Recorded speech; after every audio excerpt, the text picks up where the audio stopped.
मलकापुर नामक गांव में एक इलेक्ट्रॉनिक्स की दुकान रहती है।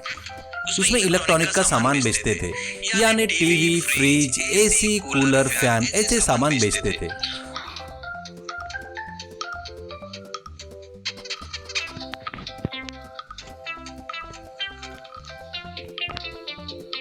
उस दुकान के मालिक का नाम मिश्रा था। वो बहुत कंजूस और लालची था। वहाँ उसके पास लड्डू करके एक लड़का काम करता था। लड्डू बहुत अच्छा था। वो बहुत मेहनत और ईमानदारी से काम करता था। वहाँ आने वाले ग्राहकों को इलेक्ट्रॉनिक का सामान के बारे में अच्छे से बताकर सामान खरीदना ऐसा कन्विंस करता था। सर, ये लेटेस्ट मॉडल का टीवी है सर। इसमें बहुत सारे फीचर है सर। 5 साल के वारंटी के साथ अपने शोरूम की तरफ से गारंटी भी है, और ऊपर से हम लोग 10% का डिस्काउंट भी दे रहे हैं, ऐसा उसे कहता है। और एक मैडम से, मैडम इस मिक्सर के बारे में बिल्कुल सोचो मत। नंबर 1 है मॉडल, ये नया कंपनी का है करके मत सोचो। आप अगर लोगे तो आप बाद में खुद ही बहुत खुश होंगे। ऊपर से इस पर डिस्काउंट भी है। ऐसे हर तरीके से बोलकर लोगों को मनाकर बेचता था। वो कितना भी मेहनत से काम किया तो मिश्रा उसको अच्छा नहीं बोलता था, उसका अभिनंदन नहीं करता था, ऊपर से उसका अपमान करता था। क्या रे सेल, तेरे कारण बढ़ गया सोच रहा है क्या? तेरे को उतना सीन नहीं है। दुकान का नाम देखकर आते हैं ग्राहक लोग, तेरे को देखकर नहीं। ज्यादा किया ना, काम पर से निकाल दूंगा, ध्यान में रख ले। तो लड्डू, सर मैंने ऐसा कुछ नहीं बोला सर, और ऐसा मैं फील भी नहीं हो रहा हूँ। आप सही बोल रहे हैं सर। आपके दुकान का नाम देखकर ही ग्राहक आते हैं, इसमें कोई शक नहीं है सर। नहीं, आप मुझे गलत समझ रहे हो सर, ऐसा कहता है। लड्डू बहुत गरीब था। वो एक छोटे से झोपड़ी में अपने माँ बाप के साथ में रहता था। पिताजी पूरा सामान चुनकर उसे पुराने सामान के दुकान में बेचते थे।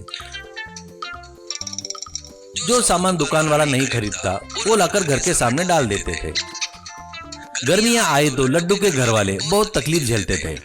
घर में फैन भी नहीं रहने के कारण गर्मी से उनके बुरे हाल होते थे। एक दिन लड्डू मिश्रा से, सर हमारे घर में हमारी गर्मी से बुरा हाल हो रहा है सर। आप एक कूलर दिए तो घर में लगा लेता, वो भी फ्री में नहीं, हर महीने पगार से काट लेना सर, ऐसा कहता है। मिश्रा उसे एक जोरदार थप्पड़ मारकर, क्या रे तुझे कूलर चाहिए क्या? तेरा थोबड़ा देखा क्या? उतना सीन नहीं है। पहले तो ये सब तेरा तरीका मुझे पसंद ही नहीं आ रहा है। आज कूलर मांगा तो कल कोई दूसरी वस्तु मांगेगा, इसलिए तुझे काम पे से निकाल रहा हूँ। अगर लड्डू कितना भी गिड़गिड़ाए तो भी नहीं मानता है।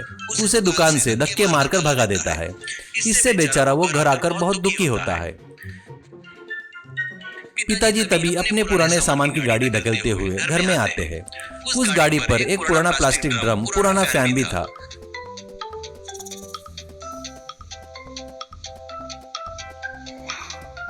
लड्डू उनको हुआ सो बताकर दुखी होता है। पिताजी, ऐसे आदमी के पास काम नहीं करना वही अच्छा है। जाने दे और कहीं पर नया काम देख लेना बेटा, तेरे को मन शांति मिलेगी, कहता है। तो लड्डू, ढूंढ लूंगा पिताजी, वो कोई बड़ी बात नहीं है। पर एक बड़े आदमी को सबक सिखाने के बाद पिताजी क्या करेगा बेटा, ऐसा पूछता है। लड्डू, सस्ते में कम खर्चे में प्लास्टिक ड्रम एयर कूलर बनाकर गरीबों को दूंगा, इससे उसके दुकान में कोई कूलर नहीं खरीदेगा, ऐसा कहता है। वैसे लड्डू ठेले पर रखा हुआ पुराना प्लास्टिक ड्रम लेकर उसमें एक पुराना फैन लगाकर एक प्लास्टिक ड्रम एयर कूलर बनाता है।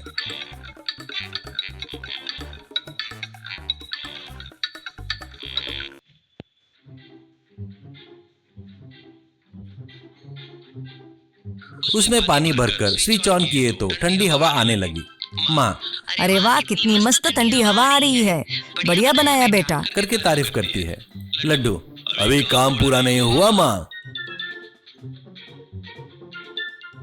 कहकर उसे लेकर इलेक्ट्रॉनिक्स की दुकान के सामने रखकर, आओ साहब आओ, आओ मैडम आओ, बहुत सस्ते में अपने गरीब भाइयों के लिए मैंने बनाया है प्लास्टिक एयर ड्रम कूलर को देखिए, करके चिल्ला रहा था। लोग आकर उस एयर कूलर को हाथ लगाकर देख रहे थे। एक आदमी, अरे वाह बढ़िया ठंडी हवा आ रही है, कितने का है ये? ऐसा कहता है। लड्डू, इसकी कोई कीमत नहीं है, आप एक पुराना ड्रम और फैन लाए तो मैं फ्री में बनाकर दूंगा, अब से ये दुकान से लेने की जरूरत नहीं है तुम्हें, कहता है। ये सब देख रहा मिश्रा चौंक जाता है। उसके दुकान में कूलर खरीदने आए हुए लोग भी लड्डू की तरफ जा रहे थे। ये देखकर मिश्रा घबरा जाता है। ऐसे लड्डू लोगों को फ्री में एयर कूलर बनाकर देने लगा। इससे गरीब लोग भी घर में कूलर लगाकर ठंडी हवा का मजा ले रहे थे। उसी गांव में दूसरे इलेक्ट्रॉनिक्स दुकान का मालिक ये सब बात पता चलने पर लड्डू को बुलाकर उसके दिमाग की तारीफ करके उसका अभिनंदन करते हैं और उसके दुकान में मैनेजर की नौकरी देते हैं।